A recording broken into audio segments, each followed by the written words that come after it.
Supply chain management has two major problems. Either we have too much material or either we have too less.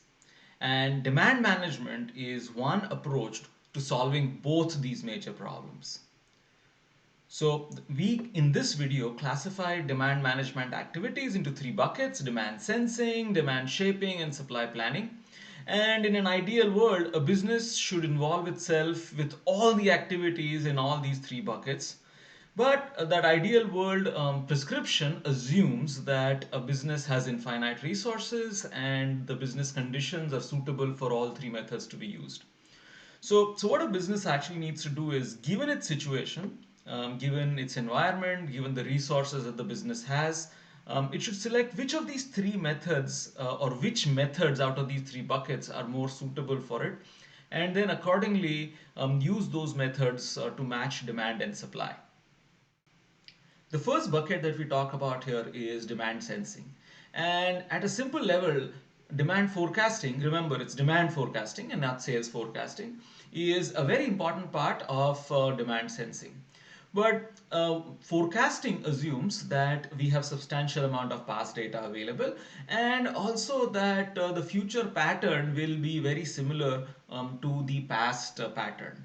Now, in case where there are new products or some frequently changes into the market, the demand forecasting may not be a great way to sense demand. Another problem with demand forecasting is what I show in this two figures next to me. The first supply chain is an e-commerce company or an online retailer supplying directly to a consumer, and the second case next to it is the traditional brick and mortar company, which is supplying to a distributor or a retailer, and the retailer then sells it to the consumer. Well, in the first case, the uh, online retailer has a very good idea of the consumer demand. But in the second case, the brick and mortar company has only visibility into what we call as secondary or tertiary demand.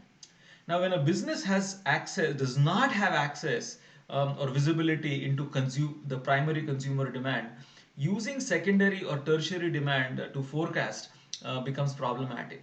And if you know bullwhip effect, well, the bullwhip effect will always introduce more variability into the secondary and tertiary demand. So forecasting using time series and those methods when we do not have access to primary demand is problematic and could have limited outcomes.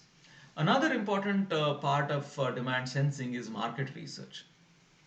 Now, what market research does, especially for established products, is it may not always tell you the exact amount of product that the consumers need, though it could. But more importantly, it tells us what are the drivers for the demand. Why do consumers buy the products from us that they buy? Now, these drivers form a very important part about the next bucket, which is called demand shaping.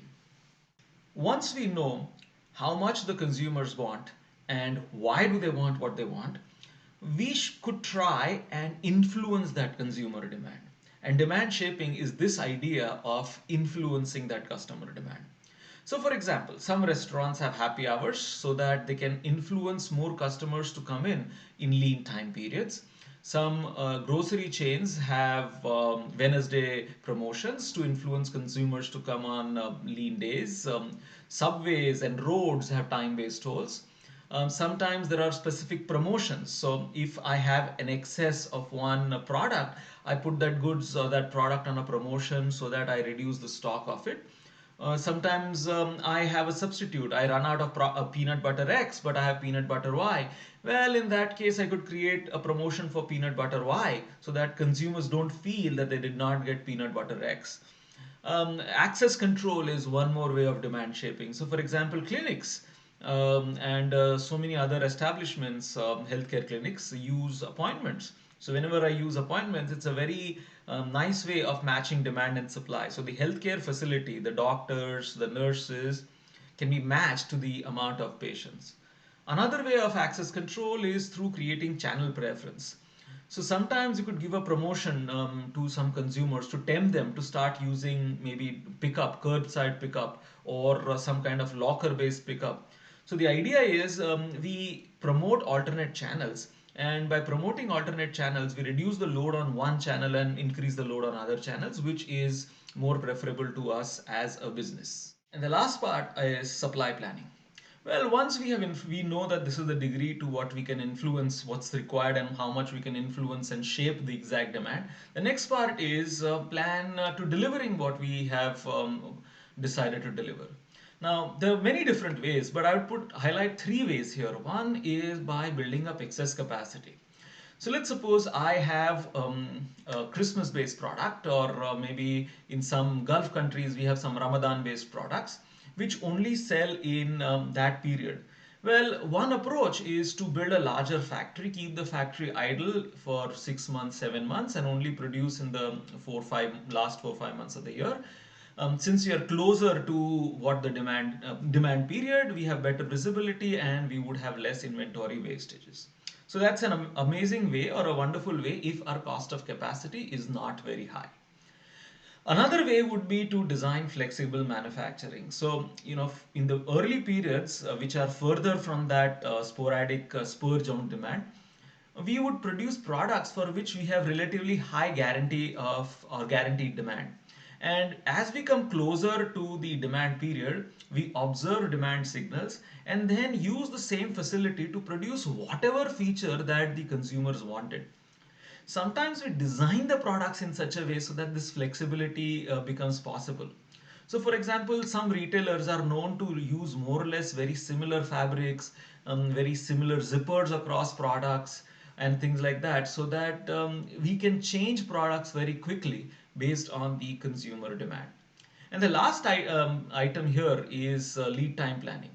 Well, even after having done everything, I know that my consumer demand is highly sporadic, highly unpredictable.